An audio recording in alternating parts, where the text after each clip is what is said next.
Hello, good afternoon, everyone. Welcome to Mamaliez Wants to Learn. And today we're going to have a mental health series, and I have three very special people. One of them is my regular guest, Dr. Nina Hafiz, who came all the way from Qatar. And we're going to discuss a very important topic, which I'm going to share with you. I will introduce this group of people, what everybody needs ought to know about suicide.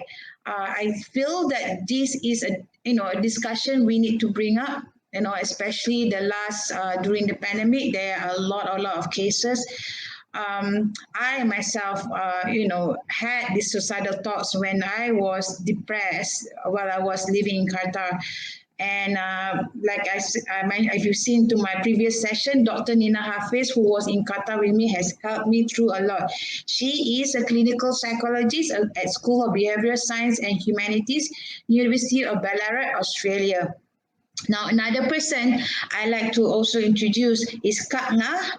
Okay, also her name is Alia, but she's known as Kak Nga. She is also actually childhood friend of Dr. Nina Hafiz, and Dr. Nina asked me to invite her, and I feel so honored to have her with us. She is a founder of Awareness Against Suicide Malaysia, AWAS, and a chairwoman for Yayasan Zuriat Care, AWAS Malaysia. And lastly, this wonderful, beautiful young lady that I met her to LinkedIn. I made a post about helping Ain Husniza, a 17-year-old girl who made her viral through TikTok because of her creating awareness or making school a safer place. So Hannah volunteered to help me on the donation campaign for Ain Husniza, and she is a founder of Tandamoy and Co. She's a social media and content specialist. She's a suicide for survivor as well as advocate to mental health. So everybody, please welcome everyone here online. Let me on this one. I think I need to learn how to have that clap. Hi, Kak Nga. Hai, Mamaliez. Hai, Assalamualaikum Mamaliez. Assalamualaikum Kak Nga. Waalaikumsalam, Dr. Nina. Hai Hana.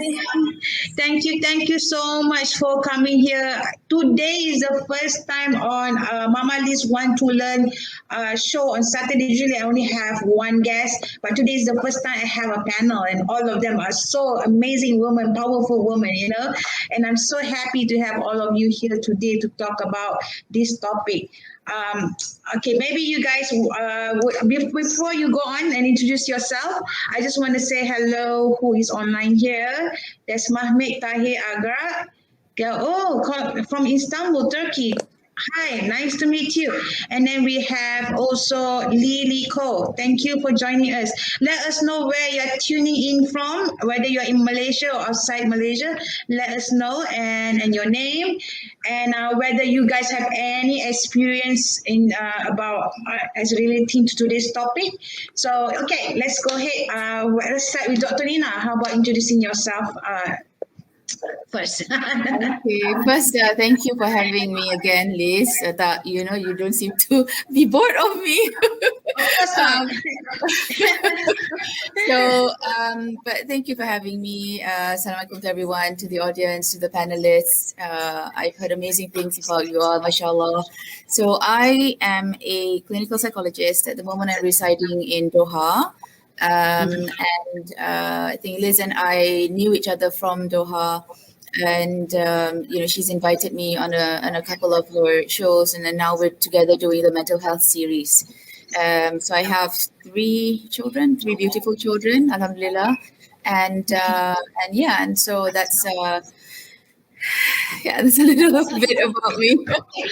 Thank you, Nina. Okay, how about Kak Nga? Hi. I lost my voice right there. Hi. Assalamualaikum. Good afternoon, everyone. Mamaliez, Dr. Nina, Hana, and everyone tuning in. I'm Alia, fondly known as Kak Nga.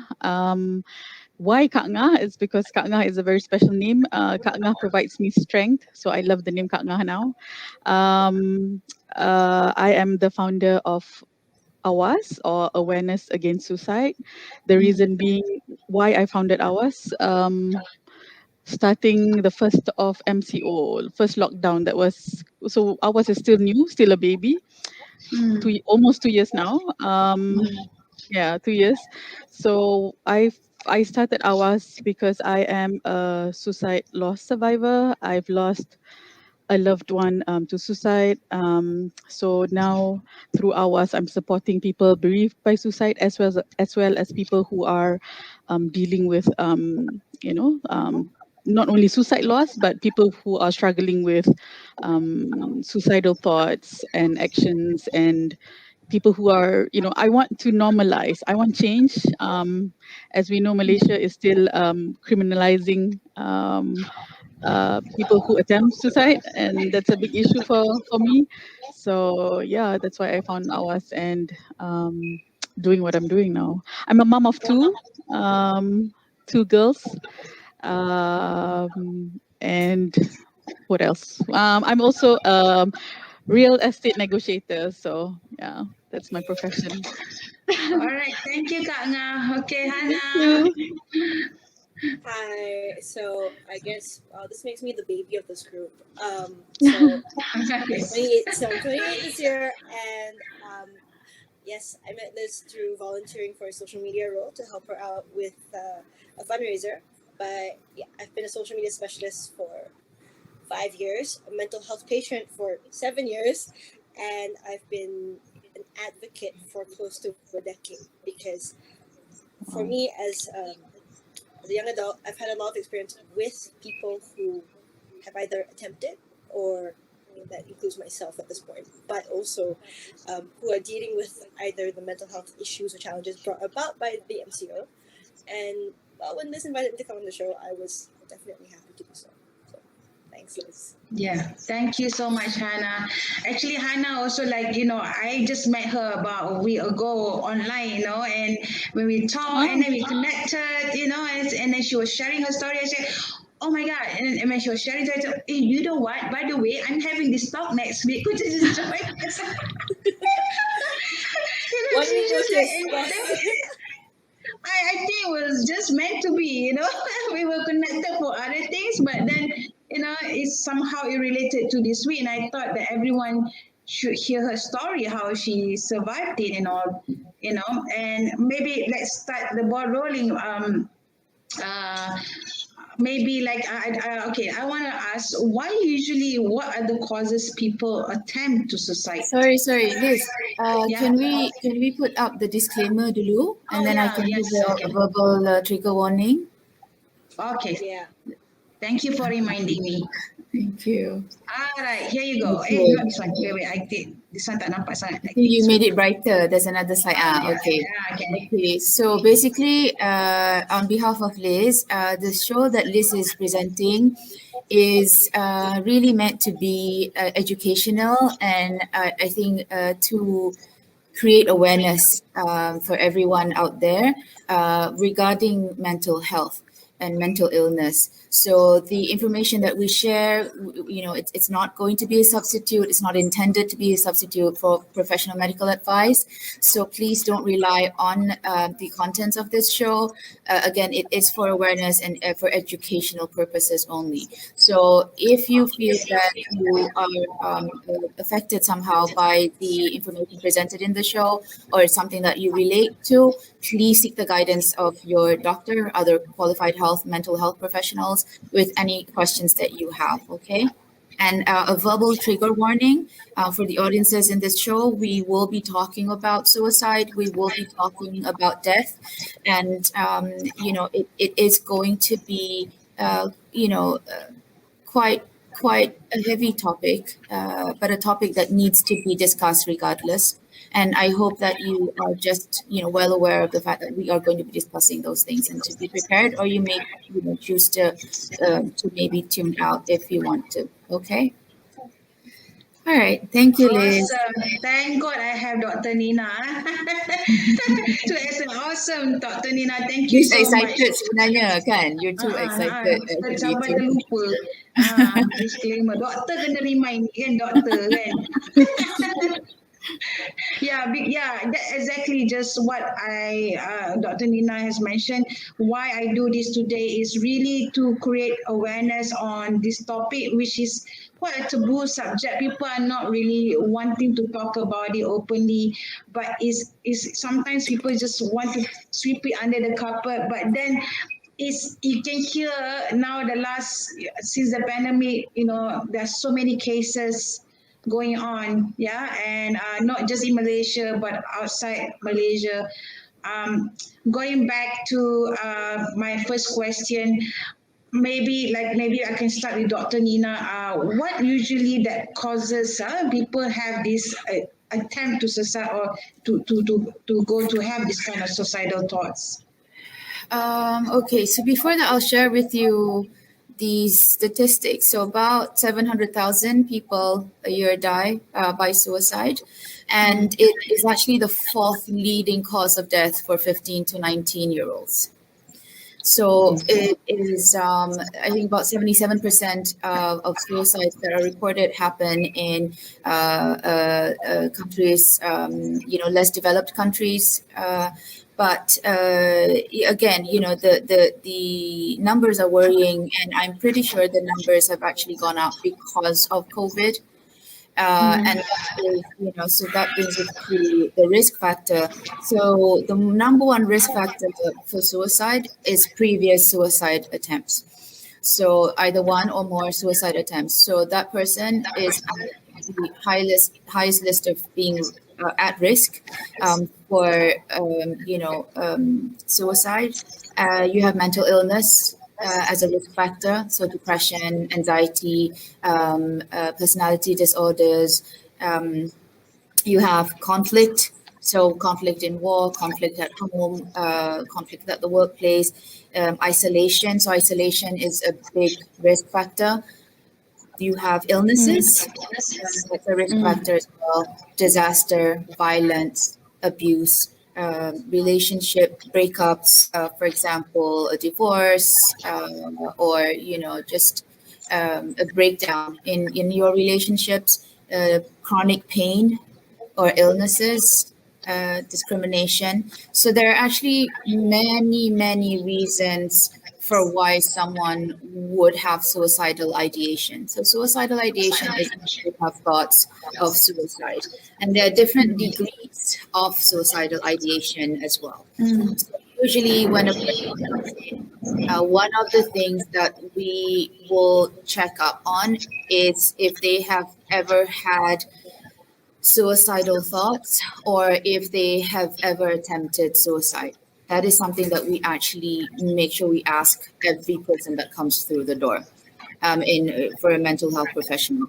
The other thing is you have, like I said, different levels of suicidal ideation. So they may have given it a thought and that's it. They may actually have given it a thought, including how they are going to do it. And then you have suicide ideation as well as attempts. So they've actually given it a thought. They've actually attempted with one or more methods, and so we also ask about frequency, how often they have thoughts of suicide. We ask about duration, how long they have those thoughts, how long those thoughts stay with them. Often we ask about what will trigger the thoughts of suicide. Right. So sometimes you'll have what people use the word impulsiveness, where they think it's a spur of the moment, and people just think, oh, okay, I'm just going to now commit suicide, But for others, they've actually thought about it for quite a while. It's something that they have given a lot of thought to, something that they don't actually tell others. There's stigma, there's taboo. Especially around mental illness. Some of them have actually thought about it and then tried telling others, but they tell others in their own way. So they may say something like, oh, I saw a post about a child, a teenager who has now passed. This is way back in 2014. And if you look at his Instagram account, he said things like, smile, you've lived, and there's a picture of him smiling, or my last meal, or he had a picture of a watch on his hand and he said, time to see if this is waterproof. And this teenager committed suicide by jumping off a bridge in Detroit, I think, into a river. And then it's only retrospectively that people look back and people go, oh, why didn't we see the signs? But sometimes it's hard to see the signs. And that's usually the guilt of the people who were left behind. So I think we're talking about what suicide is, what are the risk factors, but I don't want to make it as clinical as we have in our previous sessions.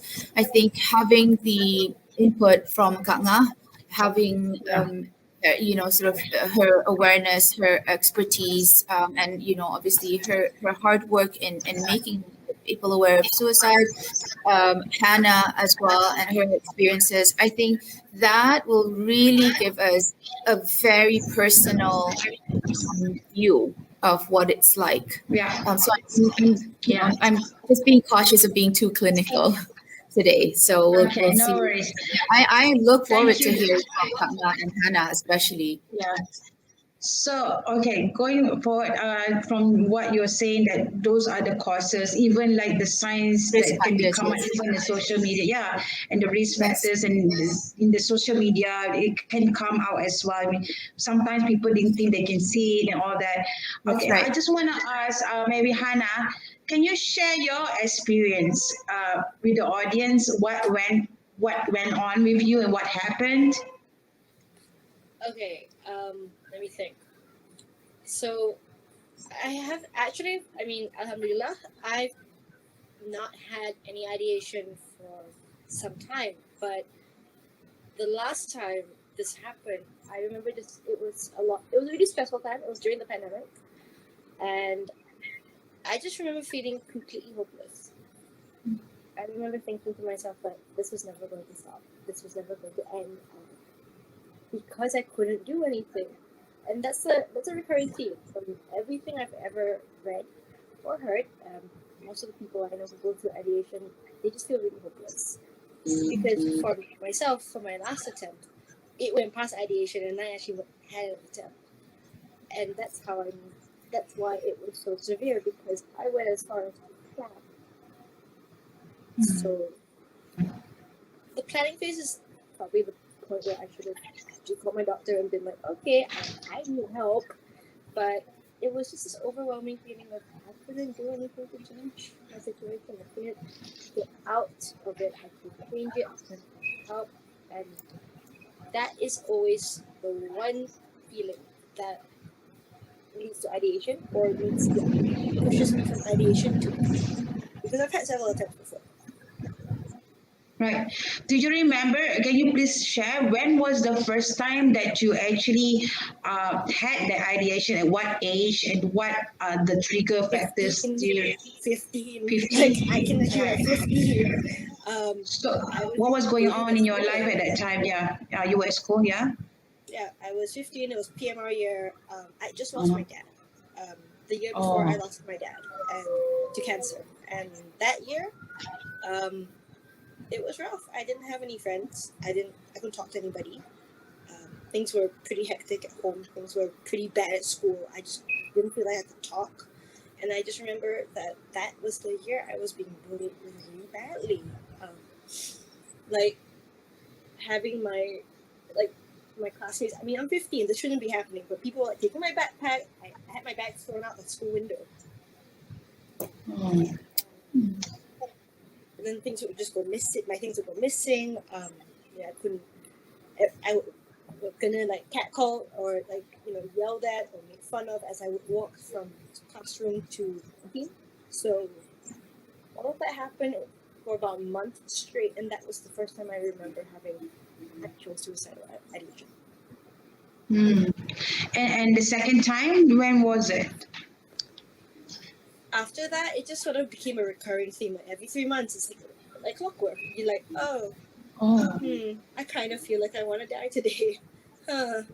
And after a while, it became just really bad. And I think after my first major attempt, which was at 21, that's when I actually sought professional help and ended up getting diagnosed. yeah. So you Hannah, were mentioning.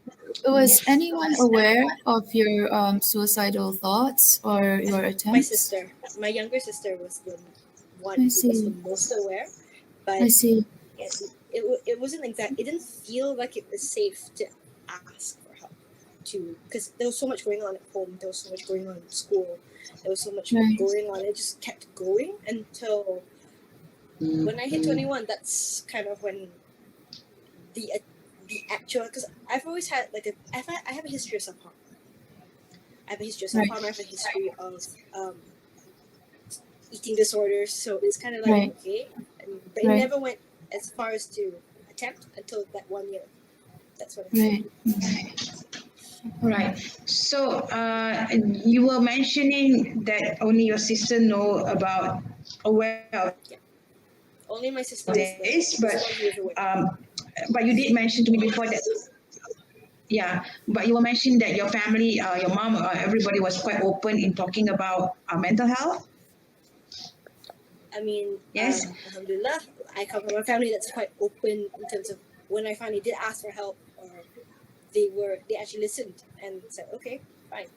But that's also because we've had experience dealing with mental health issues as a family. So for myself, when I said, okay, I need help, it was like they had like the SOP already in place. Okay, this is the hospital, Right. this is the doctor, we're gonna do this. Right. Right. I've been seeing the same psychiatrist for 7 years. Right. So what happened next? Did you go to the hospital straight, or what was the next? Did you meet straight away When I asked for help, I was sort of having that ideation, and I knew I was on the verge of trying again. That's when I asked for help, and I got an appointment, an emergency appointment. I think within the next 24 hours. By the next day or the day after, I was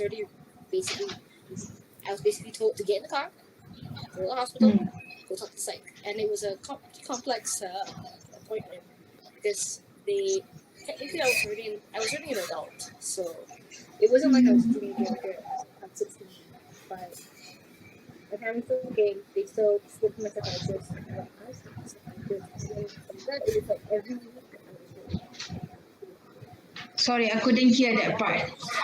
It was like every week. I think for about 3 months, 2 to 3 months, I was going every week to see my psychiatrist to check if I was okay. And then it became, okay, for medication, let's experiment until you get the right combination of medication because everyone's different. Right. One type of antidepressant might not work. And I've been through situations where it was the wrong med because the doctor was like, okay, you're not getting better, let's try this. This doesn't work. And sometimes when it doesn't work, it does have very adverse effects. And then I had to change my meds. But now it's like everything's stable. But it took me 5 years to get stable. Wow. That's amazing, Hannah, what you go through. And like you said, nobody would expect that you're going through, looking at you now, so beautiful. Like people wouldn't expect, you know. Yeah, you're also calm and collected. Yeah. So yeah. Okay, Kak Nga, maybe could you share your experience? Maybe how you come about to found ours. Maybe you could share with us why you start ours.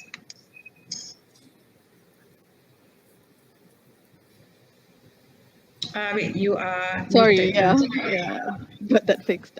Yeah, first and foremost, it was completely out of selfish reason, I must say. It was very personal. Um, um, I lost a loved one about 10 years ago, almost 10 years ago, so almost a decade. But it was not easy. It was a really tough really, really tough journey. The part I hate most is the fact that I'm a psychology major. I have a bachelor's degree in psychology. And because of that, I blamed myself. The blame game, the self-hatred, because whether because I didn't see the sign, or shall I say, I saw the signs, I just didn't recognize it as warnings, and for a long, long time I beat myself to it. I pretended, I shove it down, deny it, and pretended that I was okay.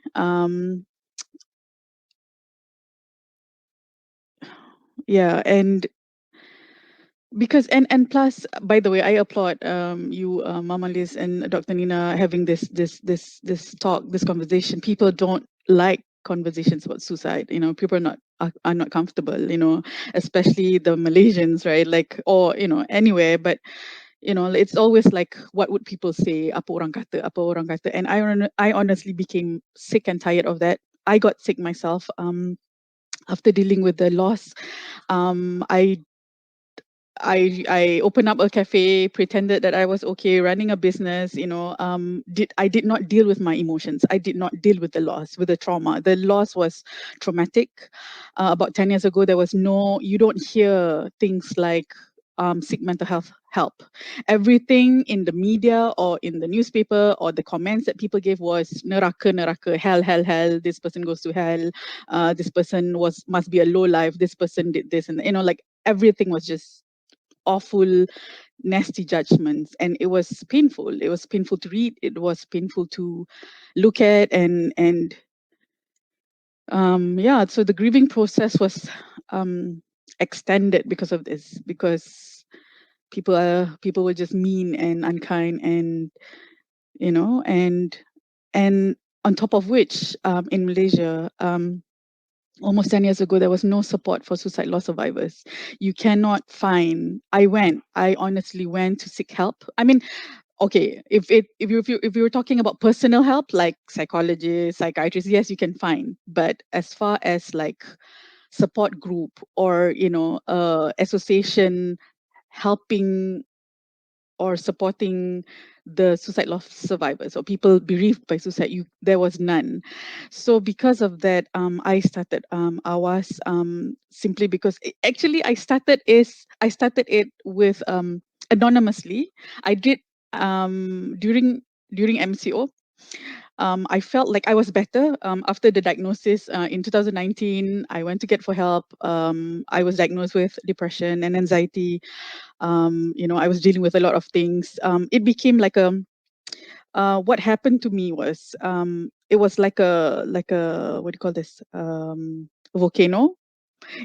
Like the magma, everything was boiling deep down, and suddenly another loss happened, a natural loss. I lost my dad to cancer, and suddenly everything exploded. Like the things that I did not deal with, like many, many, many years ago, everything erupted, and it just blew up, and everything became really awful. I started having panic attacks. I couldn't drive. I was driving on the highway, and suddenly I couldn't breathe. I got scared. Nobody was disturbing me. No honking. No nothing. No nothing. I had to pull over and calm myself down. And I got really worried. I was sweating. And all that.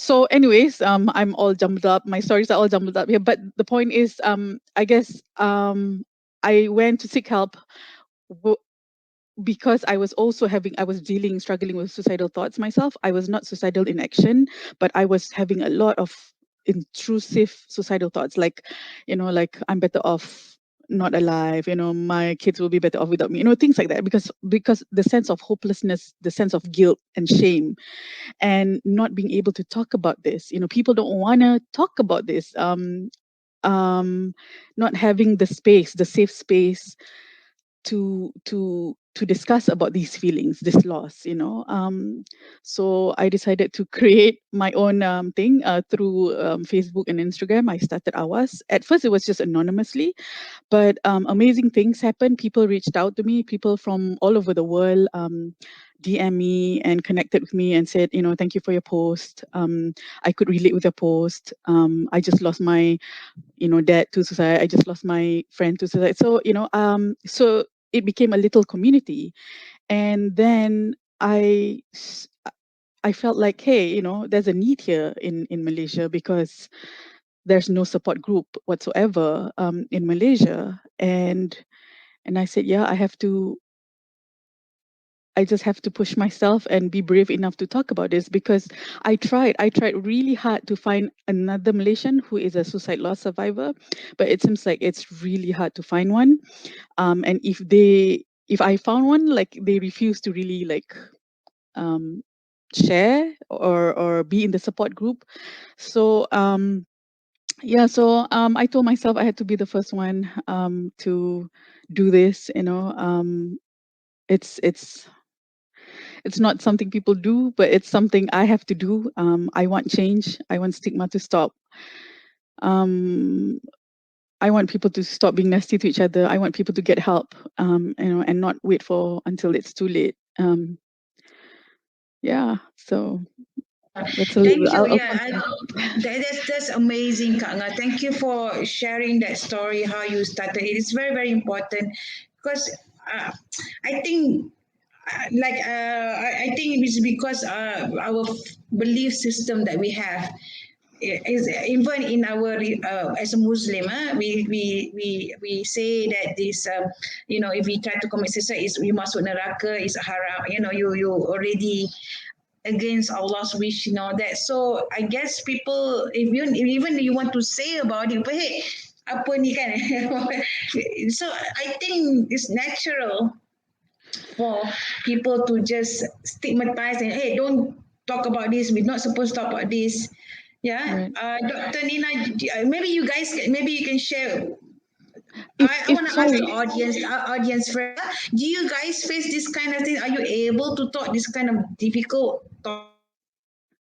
topic like suicide? And then if you know of anyone who went through that, or you know everyone being judged by that, yes. Yeah, just like Halima was saying, stigmatizing is inevitable on societal issues. Like example, like you as someone that you lost from, you get the effect of people around you. Did you feel that people try, sometimes some of them been judging you? Kak Nga, was that something that a lot of family that had cases came from us, who has one of their family members who had a suicide, and then they had been stigmatized, or people looked at or them or something like that, or judge them in certain way. Does that happen? right. See, the thing about, again, I can only say this in the Malaysian context lah, because I live in Malaysia, and I went through all this when I was in Malaysia, right, during this time. So the problem with Malaysian is they don't say it to your face, but they say behind the screen, they say all these nasty things. But as far as people treating you in such a way or such a manner, um, close close people around me, they were avoiding it, like it's their own way of, I guess, not dealing with it, because maybe they're embarrassed too, or maybe they feel like it's better not to talk about it. Maybe she would feel sad, or I don't know what. But the fact that, because of the depression and anxiety, because of the shame, and because it's such a taboo subject, I feel like I was constantly having a signboard on my head, like saying, like, the suicide loss survivor. And all I needed was to reach out to talk about it in a safe manner. But because everyone is refusing to talk about it, or refusing to, they didn't feel comfortable enough to talk about it, it's a good enough way to tell me that, you know it's stigma in itself. The fact that people are not comfortable, they don't want to talk about it, they don't want to address it. Even, and I'm talking about, even if I try to, So yeah, I guess what we're doing right now, right, is normalizing these conversations. We're not encouraging suicide. No, definitely not.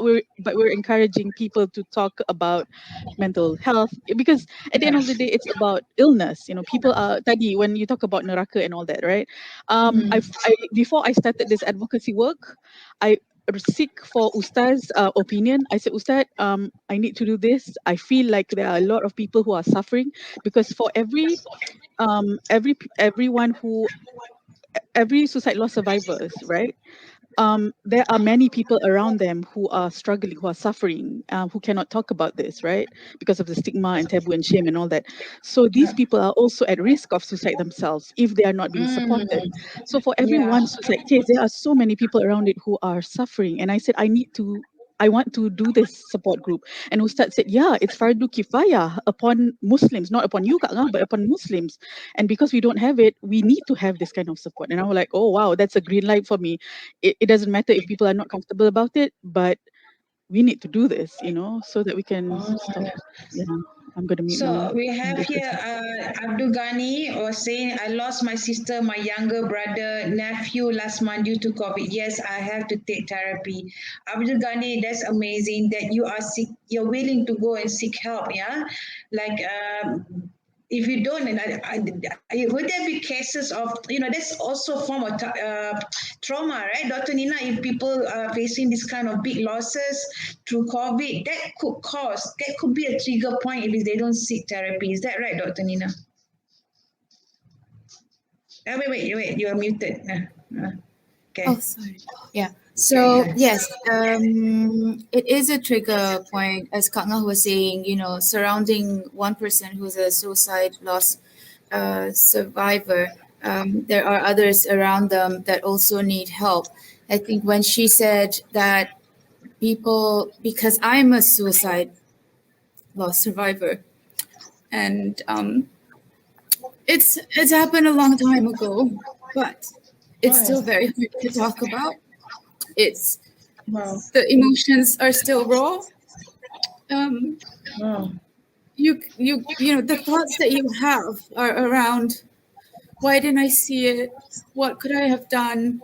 What caused that person to take that action? What pushed them to go to that action? But for the ones who are suicide loss survivors, they carry a lot of guilt, because, and especially if this person was practically family to me. As far as I was concerned, this person was family. I said I wasn't gonna. Oh my god, I'm so sorry. I have a whole box of tissues ready, because it's really hard. And then like I said, it's the guilt that you feel, the emotions that you feel that are raw. It's very hard to see, if it ever got into the news, like the cases nowadays, the media are reporting them. It's very important for the media to also phrase the words, or how they use what they say in the reporting, because it leads to different things. So you get, now that people feel free to say things on social media, they'll say things like, oh, that person was so weak, oh, that person decided to do that just over one thing. But the thing is, it's not over one thing. It's actually an accumulation of a lot of things. And this person fought so hard, and probably made attempts to cry for help or to tell people that they need help. But again, with the stigma that surrounds it, sometimes families don't quite understand it. Sometimes if you as a person have never thought about attempting suicide, if it hasn't never occurred to you, but never say never, but it has never occurred to you, it's actually very hard to understand why another person would do that. But you are not in their shoes. You are not experiencing whatever they are experiencing. I know of a case where this person was diagnosed with major depression, and this person kept saying, "It's so painful, it's so painful, it's so painful, I can't stand it anymore." And often we think that it's mental anguish. It's not just mental anguish. In some, in individuals with depression, they actually feel legit physical pain. The physical pain is so immense, that they cannot stand that physical pain. And so they feel like suicide is a solution. It solves their problem. It solves everybody else's problem. Because, like Hannah said, the feeling of hopelessness, you feel like, you can't do anything more. There's nothing else that you can do. You've hit a wall, okay, and you're stuck. You're stuck there. You're drowning, but nobody seems to notice, right? You put on. Dr. Nina, I mean, a lot of mental health patients also feel like a burden on their families. That's right. That's right. That was what I was getting to. They feel like they are a burden, that people are going to be better off without them. And they truly believe that. No matter how much you try and convince them, they actually really believe that they are a burden. Everybody's lives are going to be so much easier if I wasn't in it. If I wasn't in their lives, it would be so much easier. It would solve all the problems. My problems, their problems, and often people say, oh, it's so selfish of you to do that. If you have thoughts of suicide, that's very selfish of you. Think about your mom, think about your dad, think about your family. It's not selfish. It's not a selfish act, really. They are in so much pain. But again, a lot of mental illness is a hidden disability. Like Hannah can walk around, with her family, looking happy, going for an outing, having lunch, having a picnic. But you have no idea what actually goes on inside. I know Hannah will be very familiar with this as well. You put up a front, you put on a mask, you put makeup on your face, you go out and you're functioning, but you are so exhausted, just from thinking of, you ruminate and you think about a lot of thoughts in your head, and they just simply go round and round and round. There's no outlet. On top of that, when some of the suicide survivors, attempt to communicate, especially to family members or friends, the thing we always do is, because it's such a scary thought to the rest of us, right? You almost always don't want to think of that possibility, right? People know that's no way that you can go that far. Sometimes they are accused of being dramatic. They're being accused of being emotional. Sometimes they're accused of being attention seeking. Nobody wakes up wanting to die. That's not a normal way to think, right? So for them to actually get to that point, please be compassionate and please understand when someone reaches out to you. First of all, if they already think they're a burden, it's so hard for them to actually seek help and say to you, I need help. Can you do something? Why? Because now they're an additional burden. Now they're seeking help from you. Not only are they already a burden, now they're seeking help from you. Right? So that in itself is already very difficult. So they are very isolated with their illness. Often people around them think, oh, it's just a thought, and they say, oh, just don't think about it. It's not that, it's actually not that easy. So you might get individuals who self-harm, and Hannah has, shared that with us. Sometimes the attempt is by putting posts online, and they may say things like I said just now about this young boy who said, smile, you've lived. And often we don't really think too much into it, but this is them asking for help. So the awareness, I had a lady who had texted me when she knew about this show, and she had just experienced a loss herself. And I'm so sorry for your loss. And I'm so sorry for Abdul Ghani Mintal's loss as well. To lose 3 family members, all assuming within, close to each other. That is very, very devastating. And often we think, well, family members are gonna be able to cope. No, they can't. It took me a while. He's So, also a cancer survivor. Yeah. mashallah. Sorry. It takes a while. I couldn't function for a while. I had to just cancel everything. At any it was very triggering. I couldn't watch movies or shows or anything that would trigger me to my thoughts again, or to my memory of this person, and it still is as raw as it was on the day that I got that phone call. And so it's hard. It's hard. Nobody wants to listen to you talk about this. Like Kanal was saying, nobody, people don't know how to approach you. It's so scary for most people, and I get that. It is a scary topic. But please understand that people who have experienced this loss need to talk about it. They need to talk about this person's life, the memories of this person, and not to be blamed and go, how come you didn't pick it up? How come you didn't see it? Oh, like in Kanga's case. It must be hard for you, Dr. Nina, because you're a psychologist. Yeah. Yeah. Probably you have thought to yourself, I should have known the signs better than anybody else.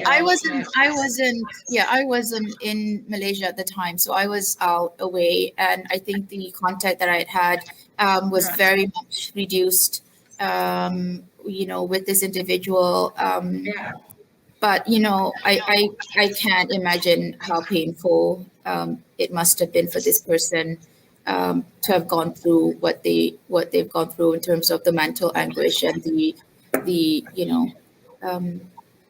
but yeah, even as a psychologist, you're still affected by it. You are still, like I said, human. You're still human. Yeah. But I really, Kak Nga, sorry, I really commend your effort. And Hannah, it's not easy to come online, and put yourself out there to talk about your experience. And even after we've talked about this, there will still be people who will think, oh, you're weak, or you're not strong enough, or everybody goes through a loss, a death in the family. Everybody's going through it. They seem okay, or oh, what a silly thing to do and all that. Please refrain from saying those things. If you don't have anything compassionate to say, please don't say it. Please don't say it, because you don't know. And I hope and I wish that you never have to experience it. But it changes you. It changes you. It changes your outlook on things. And it's, like I said, it's still raw. It's still raw to this day. Yeah. It's still raw to this day.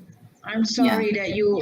My condolences to you, Dr. Nina. I don't know. This is today first time I hear you shared this to me. I thank you really for sharing with us yourself to us.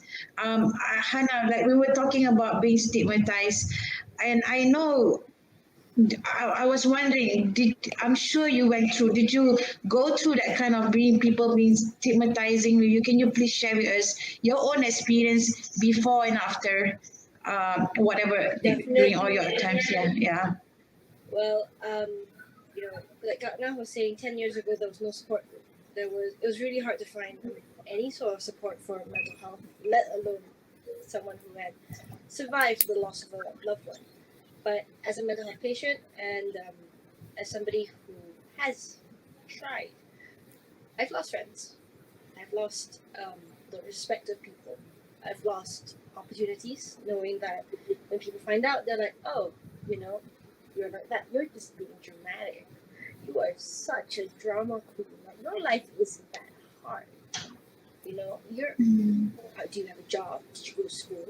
Did all these comments. And now with social media, yes, Malaysians in particular, they are horrible. There's no empathy. There's no compassion. I mean, and behind the safety of a computer screen, people feel like they can say whatever they want. I got doxxed 2 years ago. And by doxxed, that means that they take all your personal information and they put it up online for malicious reasons. That happened.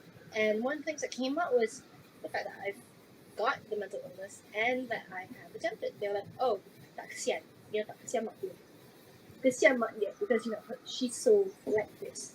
So I'm really grateful that I have a partner who is compassionate because I've had partners who weren't. Your family is one thing, your friends are one thing, but you have like say a romantic partner and they don't feel sorry for you. In fact, they're the ones telling you to suck it up, to get over it. That sort of stigma still exists. In fact, post pandemic, it's even worse. So now it's just I've learned to just ignore it. I've learned to just pretend it doesn't exist. I don't really pretend it doesn't exist, but if these are people who don't contribute to my life or I don't have to interact with them, I don't. It's okay. And you think it's still going on like that even now today? I know it's still going on. Like once in a blue moon or once whenever morbid curiosity, right? I will check those old hashtags because they actually created a trending hashtag. I was having the stigma got bad enough that there were Instagram posts about how I should go and commit suicide. They were like, yeah, you know what? Yeah, you want to? Fine, sure. Here's an Instagram post. I had the screenshot to this day as a reminder that these people are not my friends. These people, I don't need to interact with them. And it was like, I think they were going out of their way to come up with the most horrible ones. It was hang yourself this way or jump out of the building. And it's like, there were people actually voting. So I just remember looking at it going, oh God. You mean they actually do that online to suggest you do this or else you just jump out? Instagram poll, right? I mean, because I used to be a social media influencer, right? So I was in the public eye. And that said, they would say, okay, she's depressed. She wants to go and do that. Is this actually on? This is 2018, 2019. So That should be criminalized. yeah, That's the bit that should be criminalized. Not the people who are trying so hard to fight their mental anguish and their pain. That bit should be criminalized, really. For egging people on, for actually coming up with a poll on, what's the best way. 1 month of this, it was like every week there was one, and I was just like, I think I actually went offline for 3 months just because I couldn't deal with it. But yeah. That's crazy. You're right, Dr. Nina. Maybe in Malaysia, so is suicide attempts are criminalized, right? So what do any of you know what happens if someone get attempted suicide and the police is there? What happens to that person? You get whipped 5 times, five lashes of the whip, 7 years in jail, 20,000 ringgit fine max. Ooh, I remember. Oh my goodness. So do they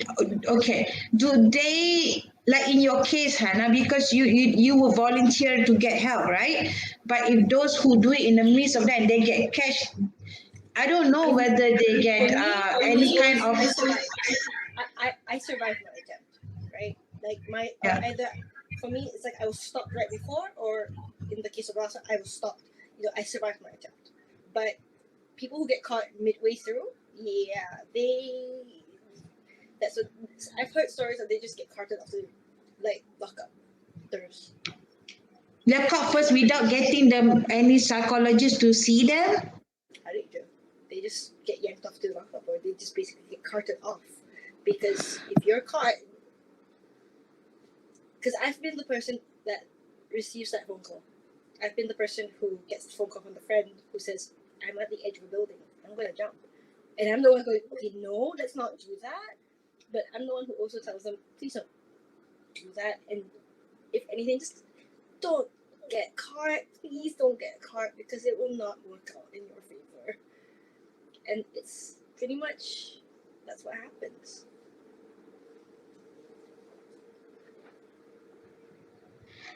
Hello? Sorry. I think my line went off. Yeah.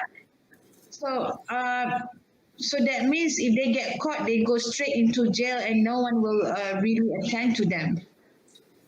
From we don't know if the police get involved, nobody actually knows the full details. And for myself, I don't know anybody who has, like, not personally.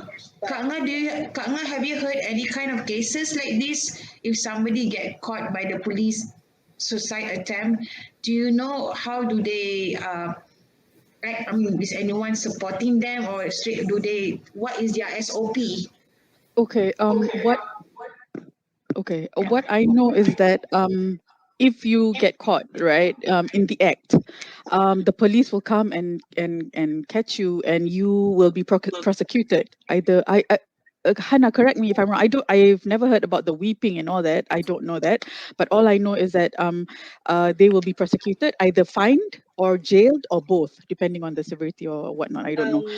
I believe the whipping was a few years back. They might have rectified it, but definitely the fine can go towards. I believe the upper limit is 20,000 ringgit. Okay, I don't know exactly the amount. Yeah, but it's always safer. Like people looking for help or people in need of help, right? It's always safer to not go to the police. In this case, please hit. If anyone is listening, or anyone who is struggling, who is trying to attempt or anything like that, please do not. It's better for them, have some kindness in your heart and compassion. It's better for them to be taken to the hospital, to the emergency department, rather than police, because once they are in the police custody, then they're going to be treated like a criminal. Under Section 309, Kanun Kesiksaan 309, Malaysia is still prosecuting suicide attempts. There are a lot of NGOs on the ground who are trying to get the government to decriminalize suicide. And actually, Singapore, our neighbor country, have decriminalized suicide on the 1st of January 2020, quite recently. I think it's quite a surprise for a lot of people, because knowing Singapore, it's very advanced and very but yeah, they just recently decriminalized suicide, and I think that's exactly what Malaysia should do. We should do the same. We should do the same. It's an archaic law that is not relevant anymore. People need to change. The law needs to change, evolve around time, and people are getting really, because of COVID and everything, people are really in distress, in duress and all that. And how are they? Maybe I really would like to know further. Maybe I will do some digging and further investigation. What is your SOP, right? If that person in the air and they get caught, right? Before they the police save them. I wonder what is the first thing the police would do? Masuk lockup or jumpa psychologist? That's what I want to know. Tak ada psychologist. Mental health is not in the picture. Zero. Straight away masuk lockup. Yeah. Get put in cuffs, put in the van. Oh my God, sometimes yeah, it sounds absurd, right? Kita tak percaya kan, but this is happening at the moment. Okay, contoh macam a lot of suicide cases in Malaysia, bomber akan tolong. The bomber will come, the fireman will come and try to rescue him. Try to rescue them, right? So the bomber, the fireman, they have to pass the person to the police. It's the law. So nobody has the right to nobody can take them to the hospital couple once they are found or in the act trying to attempt suicide. There's no way. Yes. So I'm sure there were a lot of cases in the jail. They try to attempt again inside the jail to kill themselves. I mean, right? To suicide. That's why you're taken. That's why they keep sharp objects away from you. You don't wear shoes. I mean, you're not allowed personal items.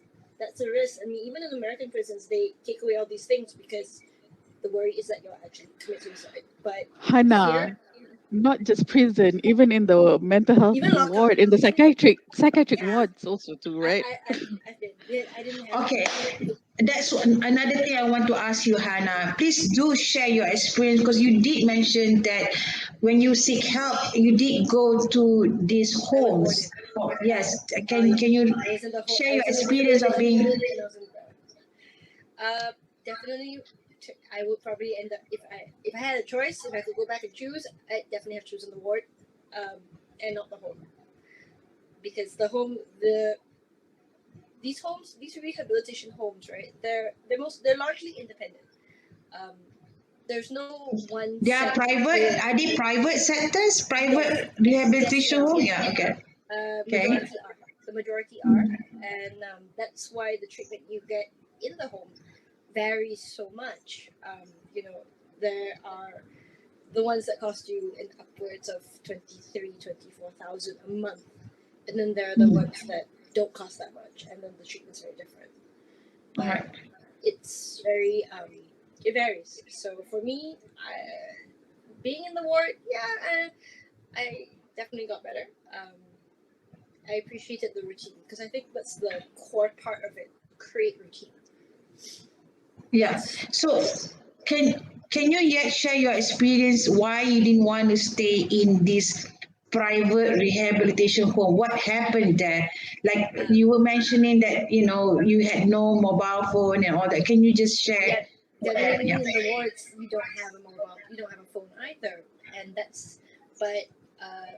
private homes, I can't speak for every single private home out there, but where I was, it wasn't great because it was quite there was a routine, but the concept of having to earn the right to see my family, to have limited, I couldn't get any visitation hours because apparently they wanted me to acclimatize, and I didn't acclimatize within 2 weeks. So that being said, I did have an episode. I did end up in the ward, and 3 days later, I was discharged. So yeah, that was the whole of December 2018 for me. So you preferred being warded rather than being in the these homes, because in wards they give you a better treatment and routines that helps you more. It's more standard. Again, I can't speak for every single private home. I've heard there are private rehabilitation centers like the Wave Clinic where that's 22,000 ringgit a month, and the one that I was at was definitely not 22,000 ringgit a month. It was very different. I've heard stories about different ones. I do know somebody who has been to at least half of the rehabilitation rehabs in the country at this point. She told me some horror stories, so I'm just like, okay, right. So again, my stint there wasn't great, but I know it could have been worse. Could have been better, but it also could have been much worse. Right. So we don't know what are the statistics. Most of the people who are able to recover better in these homes. Like I think you mentioned to me there's one of them who stayed there for 20 years or so. Yeah, she's a ward of the state now. She's in her 30s. When I was there, she was already in her 30s. But apparently she had been there for 20 years. She'd been there for 20 years. That's crazy. Okay. Thank you for sharing that, Hannah. Okay, Kak Nga, can you maybe share? Dr. Nina, earlier you were mentioning someone was sharing about the recent cases of suicide who jumped off the building, and Kak Nga, you were mentioning also that how you did support of the community. How you guys? Maybe you guys can both share. What went on, what happened, and how was the support there on the community and on those who survived suicide loss survivor also as well as the community. Maybe Dr. Nina, you want to share first on about the recent case? Wait. You're muted. I'm going to unmute myself. Sorry. So first up, before that, I'm just going to say to Hannah that you are amazing. I think you've gone through a lot. I think you didn't deserve a lot of the things you really didn't deserve everything that, those bad things that they had said to you. I think one of the things, if you're going to be of help, okay,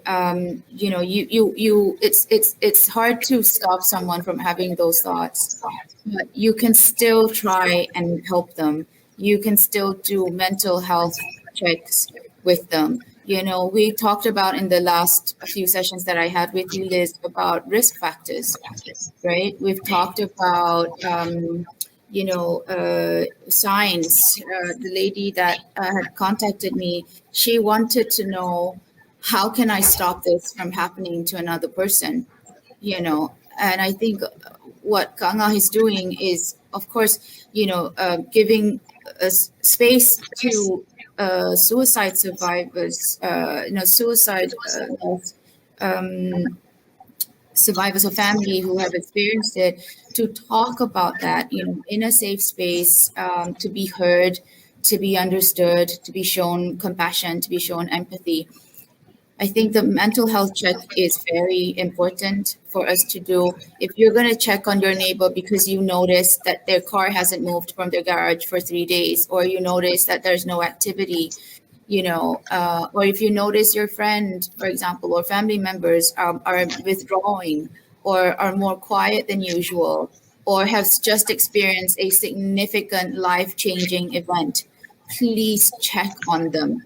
Please check on them. You're not ultimately, this is not saying that if you didn't check on them that, their suicide is on you, that you're ultimately responsible. No, there's so many factors that surround a person who choose to choose suicide, as a way for them to relieve their suffering, right? So look out for people around, look out for your family members, colleagues, and friends. If we do that together, talk about difficult issues, make it a point to talk about these things in families, to talk about these things, check on your teenagers. They're going through a lot of hormonal changes, and then there's life-changing events, whether they move countries or there is a significant loss in the family or significant death, divorce, for example, or domestic abuse, for example, mental illness in itself. In this time of MCO, people think the people are driven to suicide because for them that seems like the only way out, that seems like the only option. So that, and like I said, if you look closer, when you're looking at someone, when you're asking someone, how are you, it's not just how are you, I'm fine, thank you. No, if you really care, ask them again, no, how are you? Really, how are you? Because we often think people don't want to listen to our problems. People don't want to listen to our burdens, And so if they don't ask, it's easy for that person to think, oh, they don't care. Sometimes they do care, but they don't know how to ask. They don't know how to approach a person, So maybe a lot of this awareness, a lot of what we're doing will get people to engage in these conversations. To bring up Hannah is very fortunate that her family participate in mental health talks and mental health issues and are open about it. But I can tell you, your family is very rare, very like 1 in a million.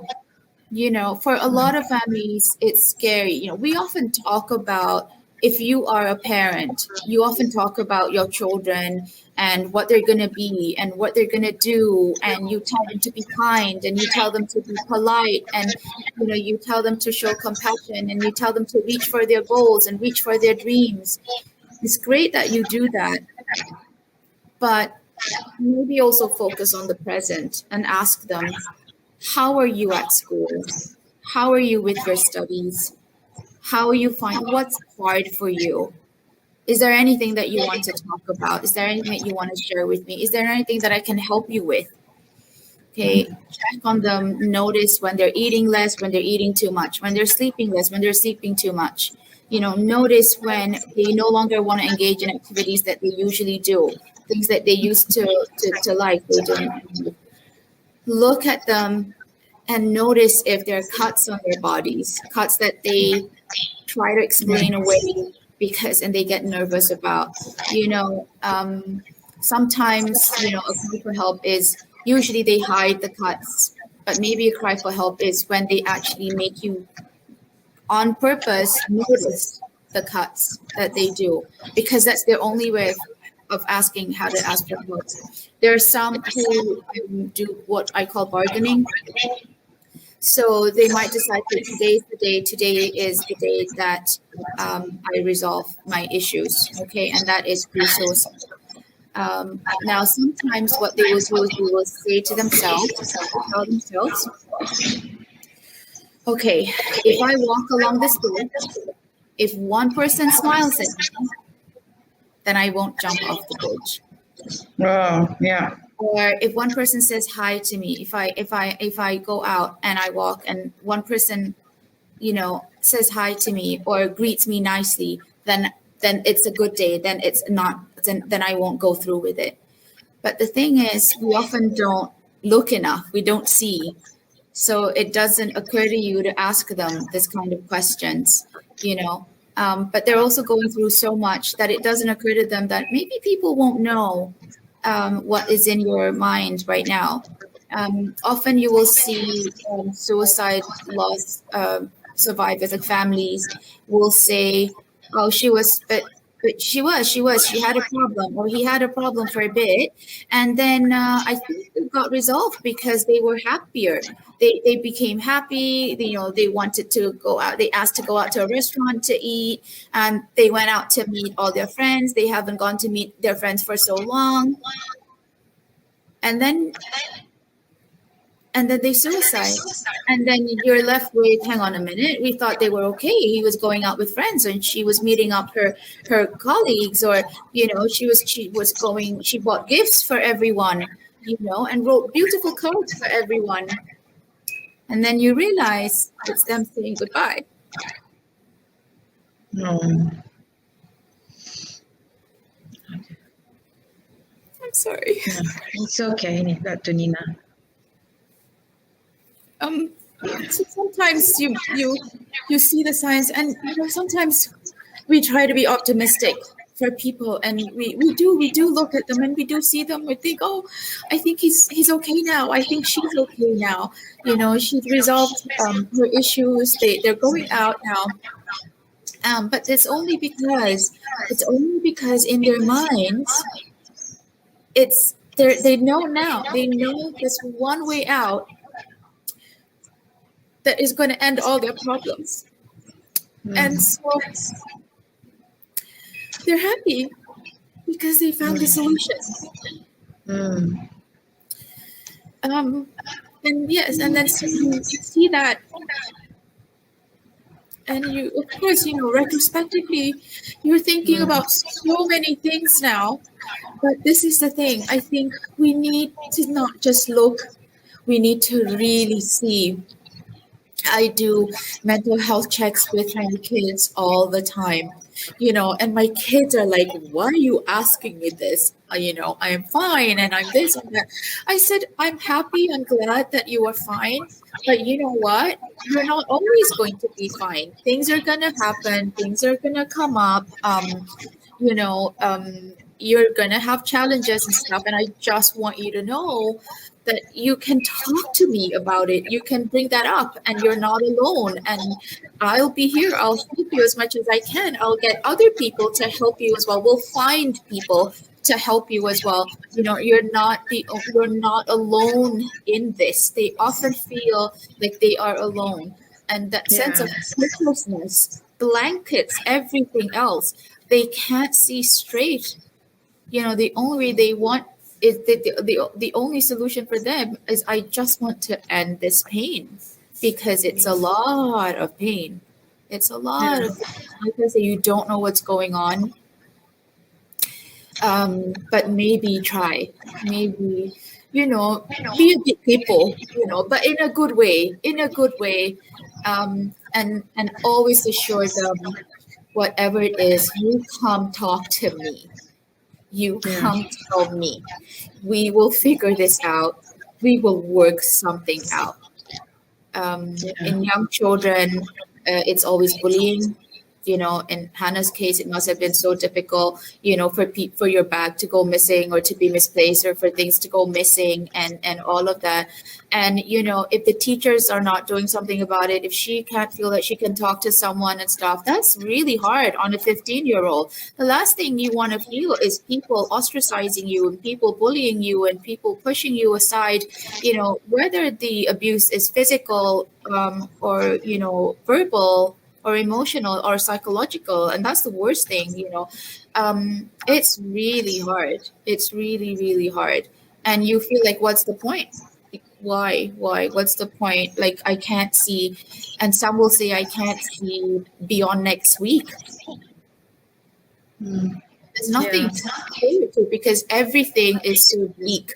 Everything, one thing after another, just pounding, and nobody is helping them. Nobody even realizes, or sometimes people just trivialize it and go, oh, I'm sure they were just joking, they were just playing with you, they were just joking and teasing you, that's what kids do. No, as an adult, if you see that happening at school, please step in, please do something about it, because the effect is compounded, and then it just accumulates, and of course the person who's going through this just feels like, oh, everybody seems strong, I need to be strong, everybody is okay with it, I need to be okay with this, why am I not okay with this, and they try, and it's not that they never tried, they try so hard, they try really, really, really hard, and then it's just maybe one event or something that pushes them. Again, it's not necessarily anyone's fault. Like COVID, isn't necessarily anyone's fault, but it just happens. It just happens. Yeah, I think it's very important, to always able to have this open discussion like what we have today, And thank you, Nina, for really sharing us your heartfelt message and, insights. Kak Nga, maybe you would like to share also on the cases, right, you were handling, on how you were sharing about all the community support. Maybe you can share with us how you guys did it on Okay. the latest case. Yeah. Sure. Before that, thank you, Mamaliez. Before we end this whole thing, may I share a poetry later on towards the end? Yes, that will be our closing ceremony. Okay. Okay. Okay. Good. I would love to share my poem. It's Anyways, regarding that, it's called postvention. We hear a lot of suicide awareness programs. We hear a lot of suicide prevention programs, right? What we don't hear so much, especially in Malaysia, I don't know about for you, Dr. Nina in Qatar, perhaps it's better, I don't know there. Postvention is another thing that people don't talk about, that people don't know, people are not aware about. Postvention support is specifically for the community who have lost to suicide. Let's say, for instance, a taman, a condominium, or Can I share yes, this? yeah, go ahead. Yeah. So it says, okay, like postvention, to provide postvention support, right? Support group that we have through by Awas is also a means of postvention. That means people come together and talk about their feelings and heal together and support each other. People bereaved by suicide. That one is specifically support group, but there's also postvention that Awas would go to. For instance, there's a suicide loss, suicide death happen in an area, in a housing area, residence.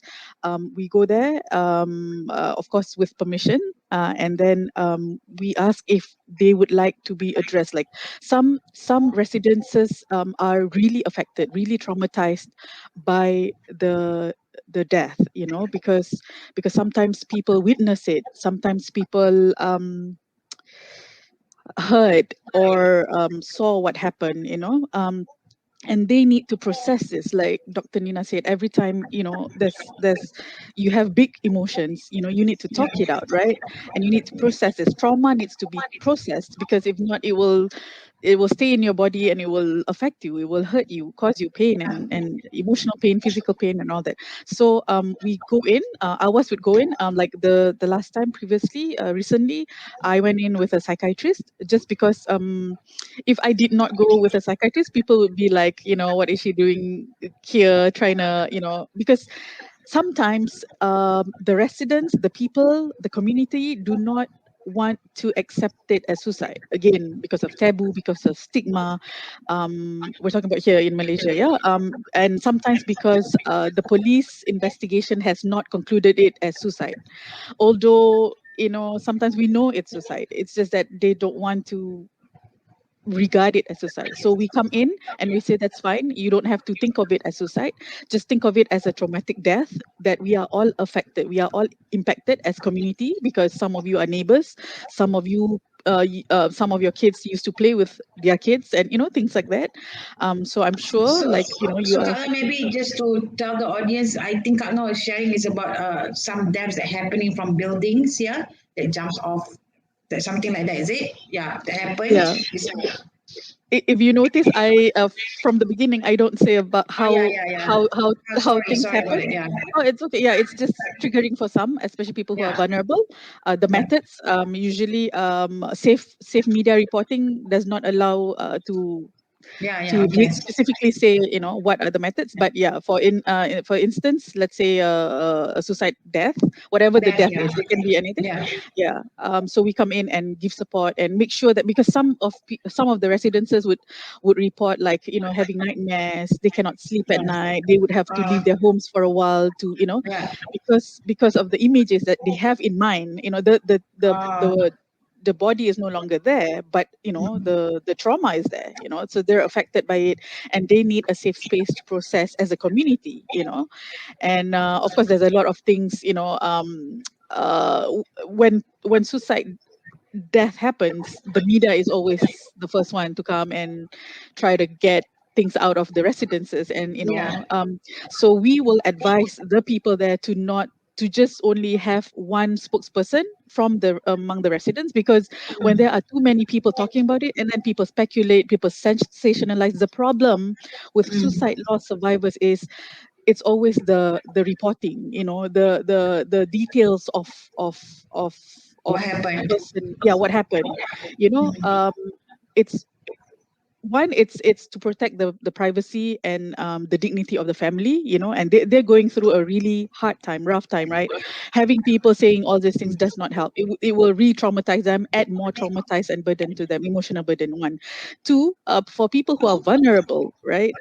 When they read let's say they're already suicidal, let's say they have a really active intrusive suicidal thought, and hearing somebody in the building died by suicide, right? That could trigger them to also do the same thing. It's like, oh, if that person can do it, I perhaps can do it too. Oh, this is another way to do it, or like it gives option. And yeah, yeah. But having said that, it's also important for people to know that it's okay to ask. Let's say we see, like Dr. Nina said, when you ask how are you, no, really, how are you? Like get them to really speak and make sure they know that it's okay. It's okay to not be Yeah, okay. It's okay for them to yeah, share whatever they yeah. are they are struggling with. Feelings. Yeah, yeah. Yeah. And So, so sorry. that's how you're able to do the support. You go to the community and you talk to them. You go. Do you have a meeting and you everybody in, or you go like house to house? Oh no, it's like recently it was a Zoom meeting.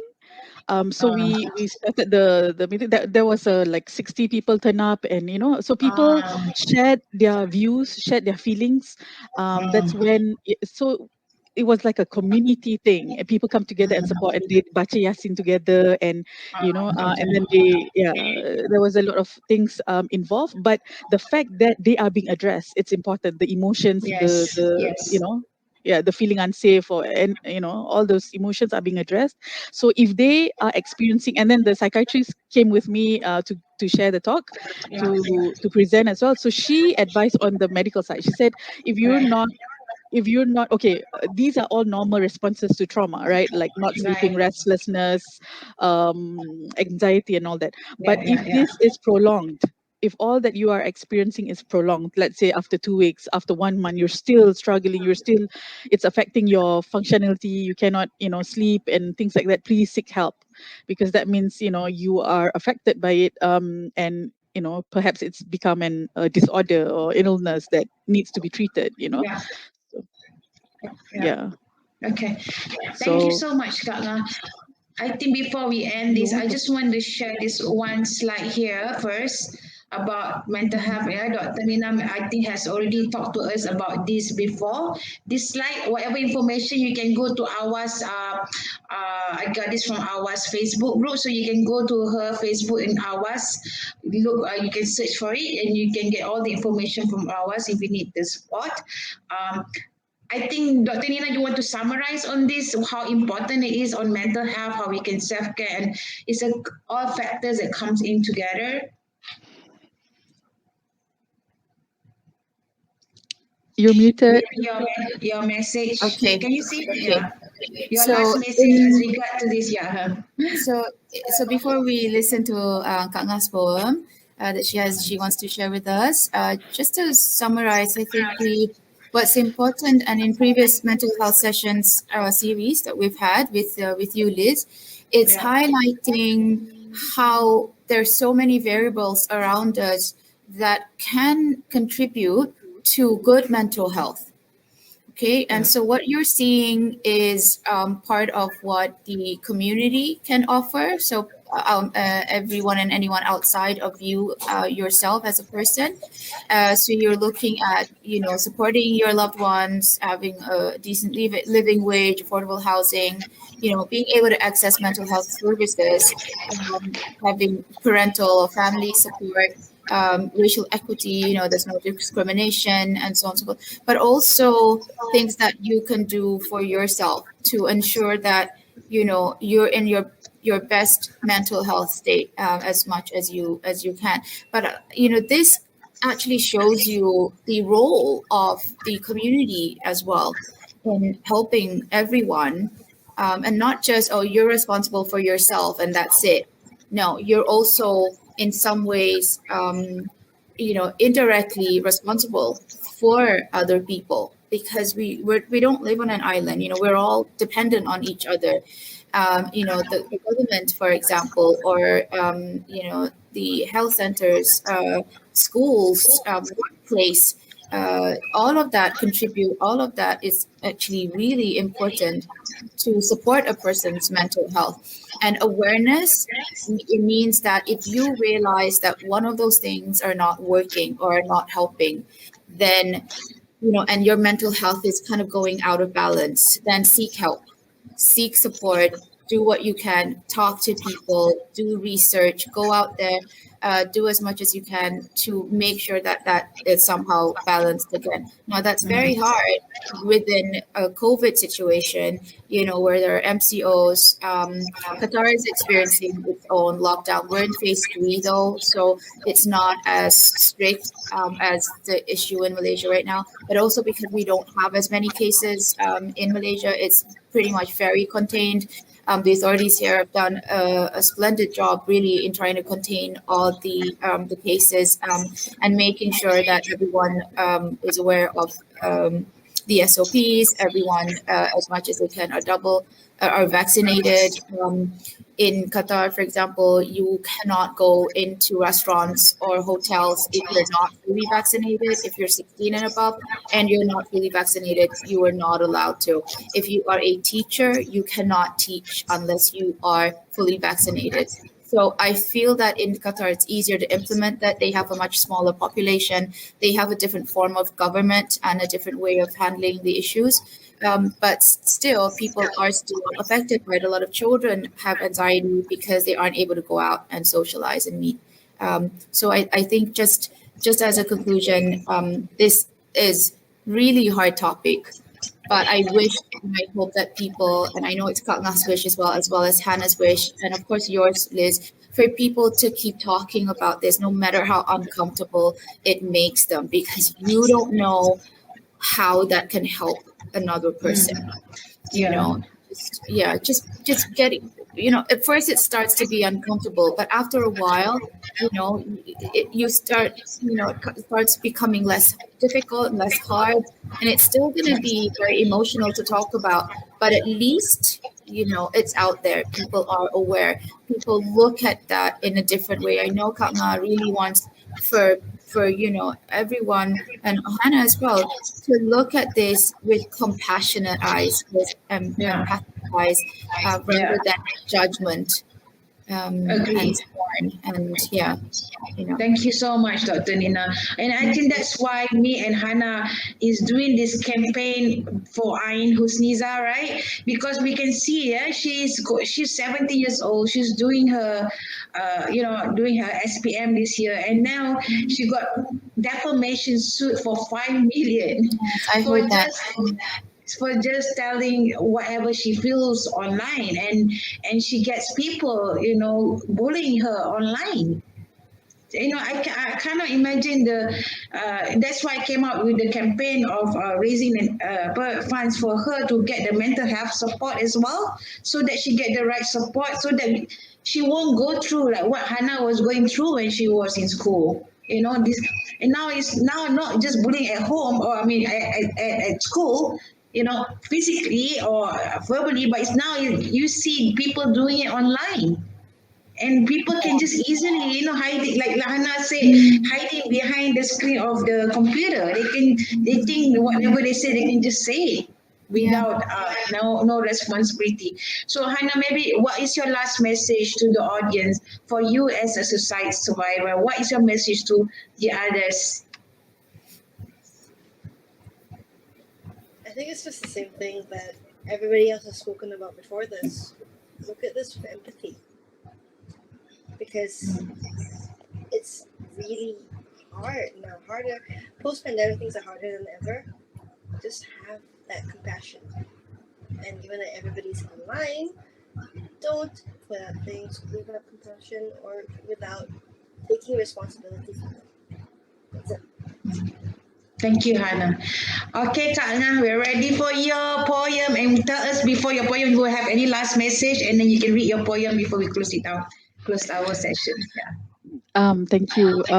Thank you, Hannah. I have to say thank you for sharing all your stories. It's really beautiful to connect with you. Thank you, Dr. Nina. You're very brave to come out for the first time, since Mamaliez pun not aware of you being a suicide loss survivor. Yeah. How does it feel to get it out of your chest? Tell me. I'm probably going to still cry after this, just because I feel I need to process it. It feels better. It feels better. I want to talk about this person more, because I have so many memories of this person, and I wish that whoever who is aware, want to listen to me, maybe share memories and talk and stuff. And I know who they are. I'm talking to the audience, of course. But I think it's been cathartic to be able to share that. I actually had kering. I actually don't cry a lot. I've been people tease me kata ayat kering kan, but with this it's still raw, it's difficult. So this is now for posterity, because this is now up on YouTube and it's live. How But often do we to answer get? your question, it's been good. It's been helpful. Alhamdulillah. That's really good to know. And how often do we get to see a psychologist crying? Kan? So it's good that it's on YouTube. I made sure to wear waterproof mascara. Psychologist crying is not a keyword we are attaching to this video. Okay? No, not that. That means we have a psychologist with a heart. You see, she talks with her heart. That's the most important thing. That's true. Yeah, this is beautiful. Okay. So, Okay. Kak, your message. My Your last message. words. Support is a key word here.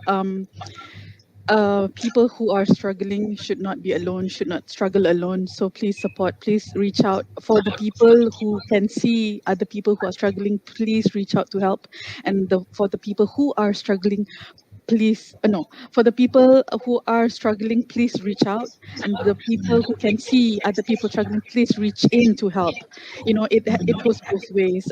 Support is the key here, because support is everything. I feel, support can make a whole difference in somebody's lives. And don't judge them, don't marah them, don't be angry at them. We all need compassion. We all go through pain and struggles, and yeah, so please be human enough to support each other, and yeah, be No compassionate. need lah, no need to say lah neraka, masuk neraka ke semua tu. Tak Yeah, payah cakap. yeah, Don't need to judge and all that. We're all exactly, human beings here. exactly. Okay, Kak Ngah, you have your All right. poetry? Yes, so this poetry was done and completed on the 19th of September 2019. It's called Sesalan Aku. It's dual language, both English and Malay. But the title is Sesalan Aku. Do you know what it feels like to lose someone to suicide? Exactly. Not a clue, right? Aku sesal dan kesal. Maafkan aku bebal. Ada degree psychology konon, but failed to see you were troubled and so alone. Ku kata kau attention seeking. Ku fikir elok saja kau dimarah dipenting. Walhal kau pernah berdiri di hujung situ, aku tetap bebal dengan pendirianku. Memaling muka mengharap ia berlalu. Mengaku lemah, ku pasti kau tak mahu. The pressure mounted, your mental health deteriorated. You didn't want to be a burden. As a result, we lose you out of a sudden. My assumption was far from right. You took your life that night. No, it was not seeking for attention. It was certainly a grave plight. Charming and loved by many, smart enough to be nominated a valedictorian. You made us all very proud. But what the hell? Boys don't cry. Man up, they say. You suffered in silence, fighting battles and demons we know nothing about. Sekarang aku pula yang menghidapi penyakit depresi dan anxiety ini. Sugul melampau, jantungku kencang, perut memulas, peluh sebesar ibu jari. Siang dibelenggu, hiba tak bertepi, malam diganggu, mimpi-mimpi ngeri. Penyiksaan jiwa kau dah lenyap, kini ku tanggung derita dalam senyap. Aku dah habis esak, aku dah tak larat penat. Aku kian hilang kudrat, benak fikiranku semakin sarat. God knows I've committed a crime for ignoring all the signs. Forever I will be locked up behind those invisible bars of guilt. Aku bersalah, sangkaanku, kau hanya tagihkan perhatian. Aku bersalah kerana tak sedar engkau dalam kemurungan. Kekuburkan di bawah penyesalan ini, deritaku tukar sumpah dan janji. Pemangkin pendidikan dan pengajaran agar kesihatan mental tidak lagi dipandang ringan. Ku meniti pusara sepi, kasih dan ingatan segar tak henti. Mencari maksud dan juga erti. Keyakinanku penuh, tiap ajal di tanganmu ilahi. Ku serah segalanya pada yang maha mengetahui. Oh, Thank you. that's amazing, Kak Ngah. Thank you so much for sharing your beautiful poem. And thank you for everyone for really joining us today. Today is a very, very powerful show with powerful women, with amazing big heart. I think I'm so proud to have all of you today on my first panel of session in a very important subject, and we are all just human beings. We're all just doing our best. And you guys are just amazingly sharing your experience and knowledge and with the audience. And this today is a legacy for others to keep forever on YouTube or Facebook or LinkedIn. And thank you. And we hope we can continue this together. Together we can stand stronger. Okay, I mean for everybody. Thank you, everyone. I hope to Thank see you for guys having again. us, Liz. Thank you. Yeah. Thank you, ladies. Thank you, Kak Ngah. Thank you, Hannah. Thank you, everyone. Thank you, Hannah, Kak Ngah, and Dr. Lina. Have a good evening, everyone. Thank you.